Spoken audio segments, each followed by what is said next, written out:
Welcome to Recycling India.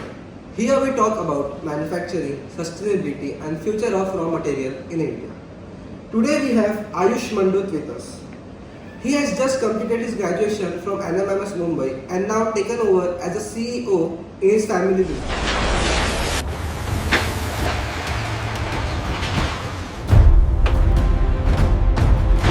Ayush, please welcome with us.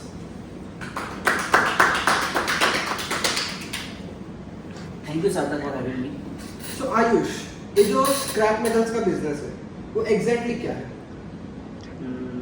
क्या आपको पता है मेटल की डिमांड कितनी है इंडिया में या ऑल ओवर वर्ल्ड में? आपको नोटिस भी नहीं होगा, per day to day wear में या day to day daily use में मेटल का यूज इतना ज़्यादा है कि आप मानोगे नहीं। आप लैपटॉप ले लो, वॉच ले लो, बोर्ड ले लो, सब जगह टेबल ले लो, हर चीज़ में मेटल का यूज़ है। मेटल एक ऐसा रिसोर्स है जो जिसका प्रोडक्शन ज़्यादा नहीं होता है, उसको आपको रिसाइकल ही करना पड़ता है। तो इसमें हमारा क्या रोल है? बेसिकली जो श्री नाकोड़ा मेटल्स है वो ट्रेडिंग बिजनेस है। वो एक बायर से लेके एक सप्लायर तक ये प्रोडक्ट मेटल सप्लाई करती है, फिर वो रिसाइकल करती है, फिर वो नया मेटल बनाती है। तो उसमें ऐसा होता है कि जैसे कि हम बड़ी बड़ी इंडस्ट्रीज आप ले लो, टाटा ले लो, रिलायंस ले लो, नेशनल स्टील्स ले लो, PNG ले लो, गोदरेज ले लो, ये सब इंडस्ट्रीज के साथ उसमें से हम डेली का मेटल लेते हैं, मेटल स्क्रैप लेते हैं, फिर उनको सेग्रीगेशन करते हैं। कॉपर अलग, ब्रास अलग, उसमें भी बहुत कैटेगरीज होती है। जैसे कॉपर है, जैसे एल्यूमिनियम में फिर 302 अलग होगा, 312 अलग होगा, ये अलग अलग होता है। फिर हम वो सेग्रीगेट करते हैं, सेपरेट करते हैं, फिर उसको हम प्रेस करते हैं। फिर हम जो न्यू इंडस्ट्रीज होती है, जैसे कि एल्यूमिनियम फाउंड्री हो गई, सेक्शन प्लांट हो गया, या कॉपर ऑटोमोबाइल कॉपर उसमें हो गया, उसमें हम सप्लाई करते हैं, फिर वो रिसाइकल करके न्यू मेटल बनाते हैं। ये बहुत इंटरेस्टिंग चीज़ मुझे जानने में लगी फिलहाल।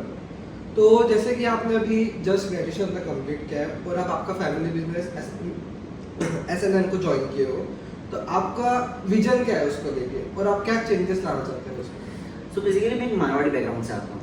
हाँ, दिख रहा है आपके सब ज्वेलर्स। हाँ, तो मैं एक मारवाड़ी बैकग्राउंड से आता हूँ। सो मेरे फादर ने जो बिजनेस स्टार्ट किया था वो थोड़ा अनऑर्गेनाइज वे में था, तो मैं चाहता हूँ उसको ऑर्गेनाइज वे में करना और इसको फॉर्मली बड़ा बनाना चाहता हूँ, ग्लोबल लेके जाना चाहता हूँ। ये जो इंडस्ट्री है इसका इंडिया में फ्यूचर क्या है? अब मानोगे नहीं, इंडिया में इतनी डिमांड है मेटल स्क्रैप की कि हमें बाहर एक्सपोर्ट करने की ज़रूरत ही नहीं है। डेली वेयर में, डेली यूजेस में इतना मेटल बाहर से इतना इंडिया में इंपोर्ट होता है कि हमें बाहर एक्सपोर्ट करने की ज़रूरत ही नहीं, इतनी डिमांड है इंडिया के अंदर। और आने वाले टाइम में मेटल देखो, जब तक पानी, एयर और ह्यूमन है तब तो मेटल की नीड है, तो मेटल की नीड खत्म होने वाली ही नहीं है। तो ये बहुत बड़ा बिजनेस है, लोगों को पता भी नहीं है। इंडिया के इंफ्रास्ट्रक्चर में बैकबोन है, कहने बहुत बड़ा रोल प्ले करता है मेटल।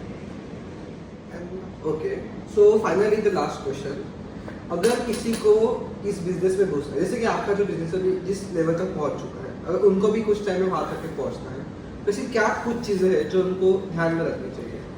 जैसे कि मैंने अभी रिसेंटली ज्वाइन किया, मेरे डैड ने जैसे मेरे को बताया, इस बिजनेस में दो चीज़ भी हैं, एक ट्रस्ट और एक ट्रांसपेरेंसी। जब तक आपके सप्लायर और आपके बायर को आप ट्रांसपेरेंसी नहीं रखो तो आप इस बिजनेस में इतने ऊपर तक नहीं आ सकते। और मेन ट्रस्ट फैक्टर है, तो जब तक आप सामने वाले पे ट्रस्ट नहीं करोगे तो आप इतना बड़ा बिजनेस ग्रो नहीं कर सकते। तो मैं यही कहना चाहूँगा कि ट्रस्ट और। तो thank you Ayush, thank you audience, thank you Sarthak for having me.